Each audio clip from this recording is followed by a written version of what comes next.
I'd just like to come in here and make sure that we did everything right. In this video, we put a welded front center in the LN106 dual cab. Yes, a welded diff locked center. Why? We get out and have a little wheel on the wettest day in Sydney, and then I'm called out into the Windsor area before floodwaters stop me getting in there. Will I get in? And will I get out? And then I've got to head out to Penrite to pick up my next order. A lot of stuff in that order to get Bullet Truck back up and running. Listen in on the conversation about an upcoming event. Here we go. I'll start at the very start of the week. Another crazy week. Still waiting on parts to get the Bullet running. But in the meantime, we need to have a backup plan for the upcoming event. It's the Tight Truck Challenge, Lap the Loop, an event for charity. Now the 4Runner's been up here before on a social drive. It was wet. As capable as the 4Runner is, it did struggle in spots, being a little bit shorter in wheelbase and having a full body. So our backup plan was going to be the dual cab 106. So we're going to do some sneaky little mods to it to get it a little bit more capable off-road. So the first thing we do, as you can see here, is a little sneaky swap.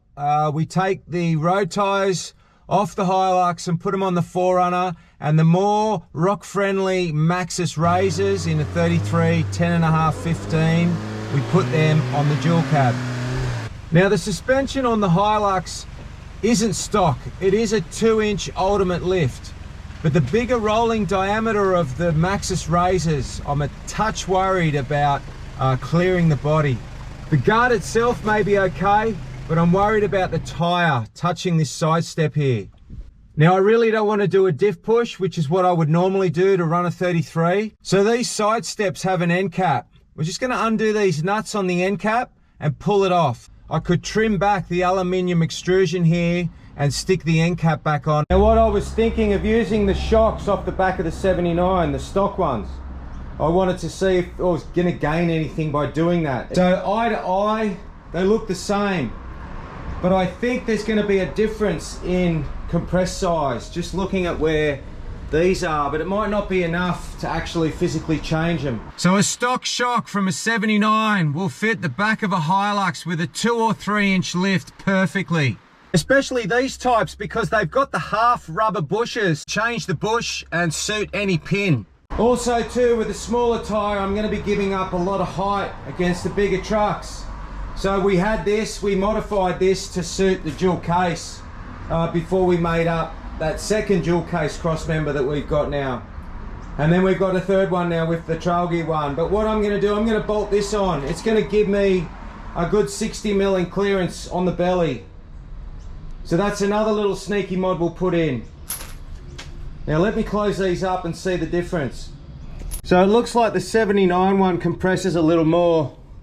But at the end of the day, I'm not going to get anywhere near that because the shocks are in their standard position. But when time comes, these are the perfect spares for it, or the replacements when we do kill these ones eventually. See, the setup I've got, I'm probably going to get 5 inches of down travel on the shock. Whether or not that leaf and those shackles let me get it or not. I've got a big day planned, a lot going on. It's very early and I'm going to do a little bit of prep work on these CVs. So these are Bullet Truck spare Longfields. It's a full kit here. Anything from trail gear you need.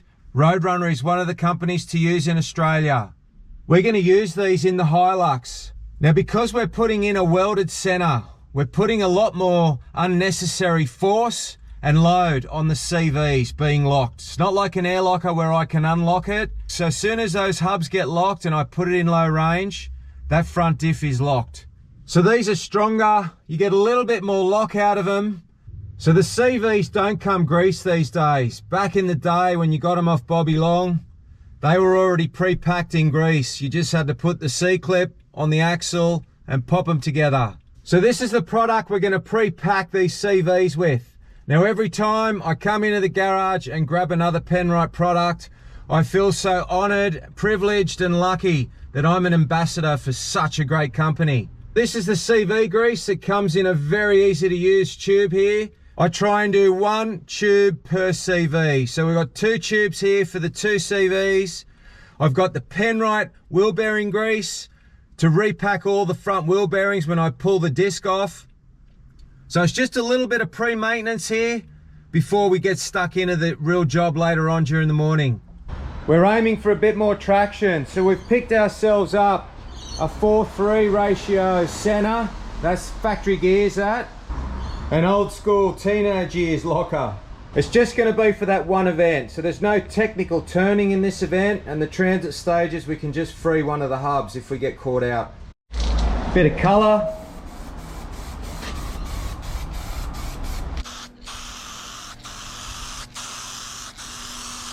Alright, so it seemed too easy.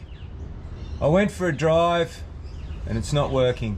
When we cut out the back hole here for the second case, when we had this mocked up on the Bullet, we added in these wings for support since we took away the fold just here. We were worried that it was weaker. So the fold on this side, where with the twin cases you've got the adapter before the second case, there was nothing there. It's actually hitting badly, so it's not pulling up properly on the mount. So I'm gonna have to cut that back off.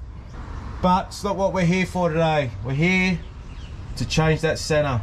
So this is another reason why I don't like these backing plates. They get full of crap, mud and rocks. So they're actually not cooling anything down. So the wind is supposed to come in there and then cool through the back of the disc. But once they get caught up like that and they corrode and they're full of mud and dirt, they don't do anything anyway. That's why generally I like to cut them. It's easier to clean. I mean, nobody thinks to put a hose in there from when they've come back from going off-road. That's where the air's coming in, so that's where the dirt and all the mud and stuff comes in too.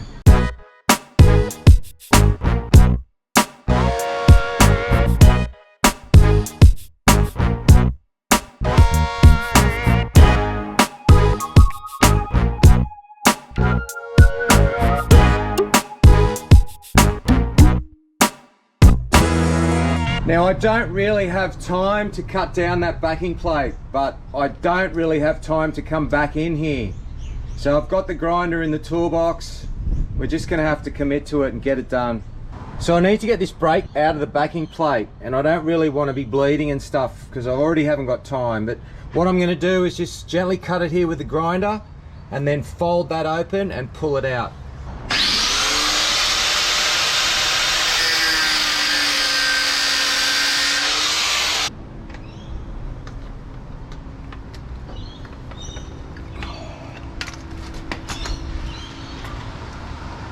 Bolt here, we're going to undo that because we're going to put this back in with the caliper. We use this that we took off the backing plate, and then that hole there we can make a bracket to hold the brake line again.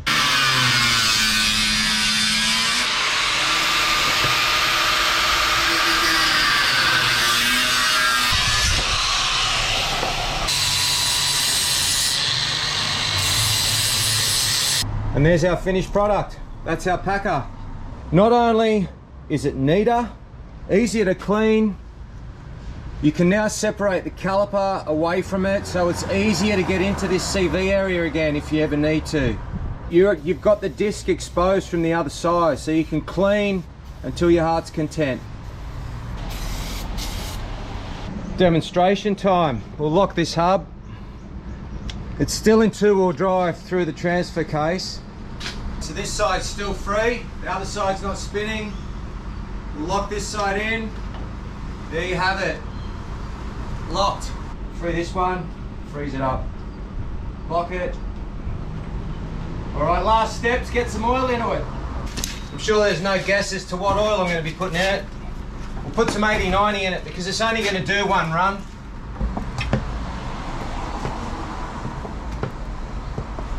Yes, I know, while I'm here and the grinder's out because we cut the backing plates, I may as well cut that gusset, right? Yes. So what I've done, I've undone the 4 bolts underneath, I've put a jack on the gearbox, and I've lifted it up about 20 mils. So I've got clearance here on my finger, so hopefully the blade doesn't hit the transfer case. But we'll cut that quickly now, everything's out, the floor's wet, it's been raining, so it's a perfect opportunity, get it done.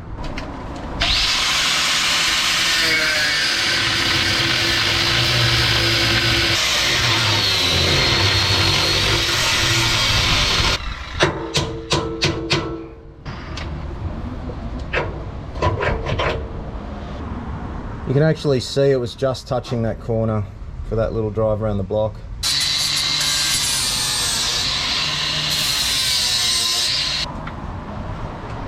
All right, we've got enough clearance now. The things you don't think of.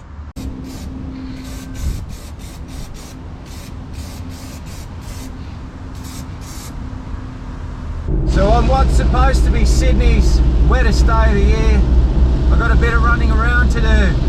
I've probably got half a ton of bricks that I'm taking out to the tip to recycle. And then I've got to head out to Penrite.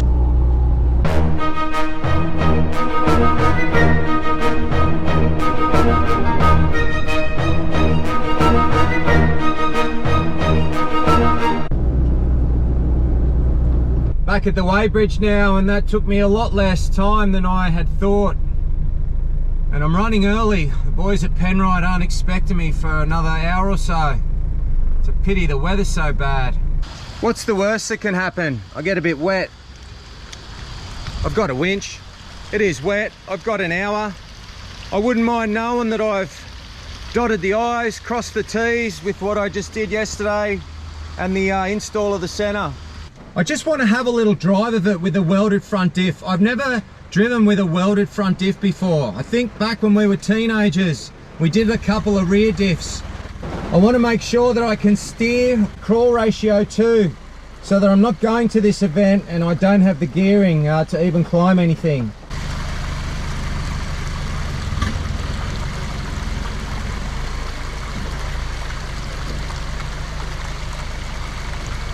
So it's in the situations like this where I can feel like I've got a locker in, and I do. But you wouldn't be driving on tracks like this or in situations like this with your ARB air locker engaged. There's a climb up to my left here, and I want to see if I can make this corner, which I should normally make easily. Let's see if we can clear that tree. I'll put a camera there, but then this is another hill which will clearly test out whether I'm anywhere near the gearing I need to be at for this event. But I want to see if I make this corner.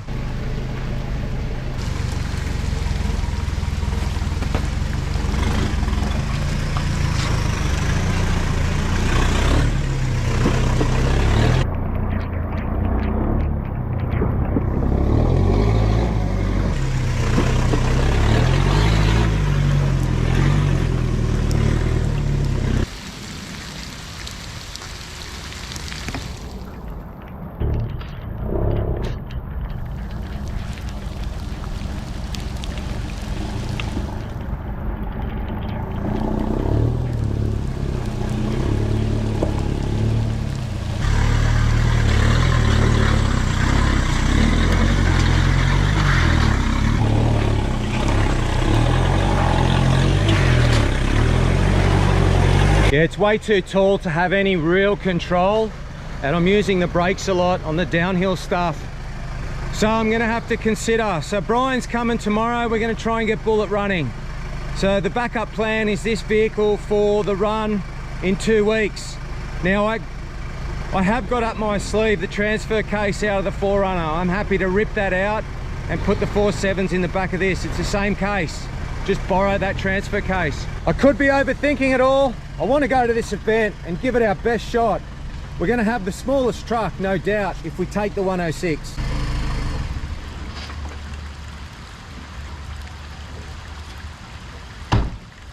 The front end, like all Hiluxes, is doing really good. The rear end with that big bottom leaf, very stiff. But I think removing it is going to help. It's not opening up enough. Let's have a look at the front. Now I am getting a touch on the passenger side. That's quite a bit of down travel for something so stock. And the extended brake lines doing their job. This is where we're getting the touch. That's just one of the clips off the inner guard. So we're clearing this and we're clearing that. So a diff push, you can see what a diff push would do. If that was 35mm forward, or even using the relocating plates at 20mm forward, you're moving away from that inner guard with still plenty of room on that bull bar. We can also take that part off. That bolts onto the front bar if you did a big push and a big tyre. But otherwise the rear, as I thought, it's quite stiff. There's no way I'm getting that 5 inches of droop that I should be out of the shock. But I bet you if I took that load leaf out, it would make a huge difference. Look at that shackle angle. Now these springs are the Ultimate suspension springs. Ken down at Ultimate Suspension many years ago, they were the sought after spring. That was the suspension you wanted 25 years ago. None of us could afford it. We all mocked together bits and pieces of what we had. But the guys that ran this were the guys to beat.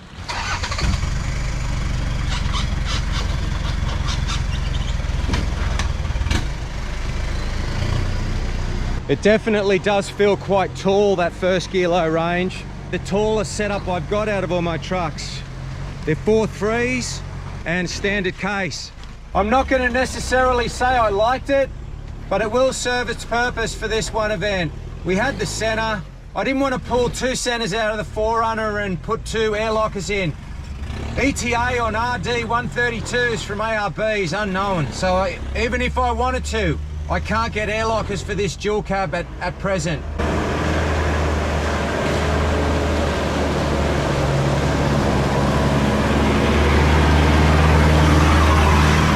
So lucky to get a little wheel in.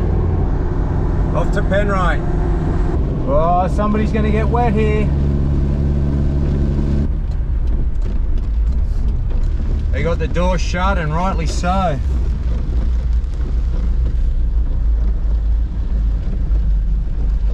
Today's pickup at Penrite, and I couldn't show you while we were there because it was just so wet. We've got the 8140 gear oil. We're going to go through everything in Bullet, change it all. We've got 1550 motor oil for Bullet. Okay, we've got to get the radiator back in. We've got coolant, we've got wheel bearing grease, and we've got CV joint grease. Thank you so much, Penrite.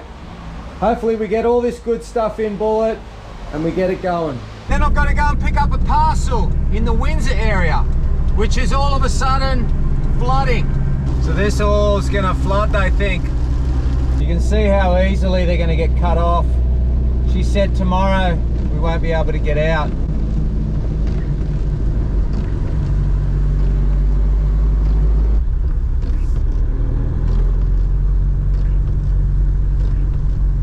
Well, at least it's stopped raining and they're only a few minutes away.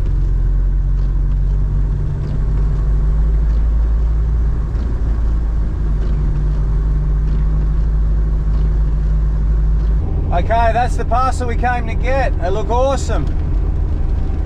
I couldn't hang around to chat. I'm gonna make sure I can get back. You got the stickers, then hopefully it's still okay to cross. Wouldn't have come up that quick, I was only a few minutes. So this is what'll keep them in.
We've made it back out to a main artery road, so I think we're going to be sweet.